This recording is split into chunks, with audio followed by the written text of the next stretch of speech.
ন্যায় বিচার প্রাপ্তিতে 18 কোটি মানুষের শেষ ভরসার জায়গা সুপ্রিম কোর্ট। তবে দুর্নীতি এবং অনিয়মের কারণে বিচার বিভাগের ভাবমূর্তি যেমন প্রশ্নবিদ্ধ হয়, তেমনি সরকারি হস্তক্ষেপের কারণে স্বাধীন বিচার বিভাগ প্রতিষ্ঠার স্বপ্ন অধরায় থেকে গেছে যুগের পর যুগ। এমন বাস্তবতায় আওয়ামী লীগ সরকারের পতনের পর বিচার বিভাগের পৃথক সচিবালয় অধ্যাদেশ জারি করে অন্তর্বর্তী সরকার। উদ্বোধন করা হয় সুপ্রিম কোর্ট সচিবালয়। তবে আর শক্তিশালী আইন প্রণয়নের অঙ্গীকার করে জারি করা সেই অধ্যাদেশ বাতিল করে বিএনপি সরকার। প্রথম লাইনটাই পড়লাম না যে 2025 সালের আইনটা আমরা অধিকতর যাচাই বাছাই করার জন্যই এনেছি।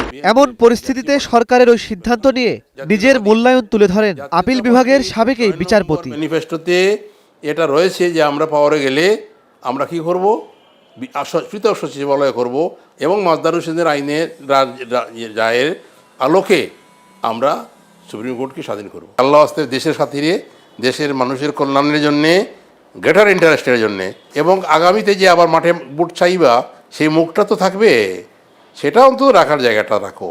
বিচার সংশ্লিষ্টদের বদলি পদোন্নতির নিয়ন্ত্রণ যদি আইন মন্ত্রণালয়ের হাতে থাকে, তাহলে এর মাধ্যমে বিচার বিভাগে রাজনৈতিক প্রভাব বাড়ে বলেও মত দেন অনেকে। কিন্তু সেই বিচার বিভাগের স্বাধীনতার সবচেয়ে বড় বিষয় হলো যে আমার বদলি, পদোন্নতি, কর্মস্থলের নিদর্শন বিষয়টা যেন কোনো রাজনৈতিক উদ্দেশ্য পরিণত না হয়, কোনো পলিটিক্যাল এক্সিকিউটিভের দ্বারা পরিচালিত না হয়। এখান থেকেই সরে আনার জন্য এবং ওনাদেরকে সত্যিকার অর্থে ওনারা যাতে স্বাধীনভাবে কাজ করতে পারে, সেজন্যই কিন্তু একটি সচিবালয় দরকার। সুপ্রিম কোর্টে একটা ইন্ডিপেন্ডেন্ট এবং সেপারেট সেক্রেটারিয়েট প্রয়োজন।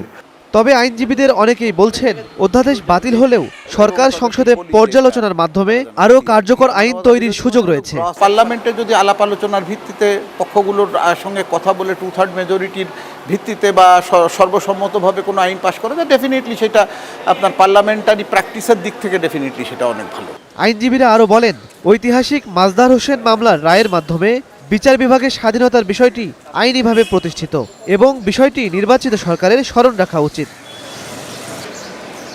ইমন মাহমুদ, স্টার নিউজ, ঢাকা।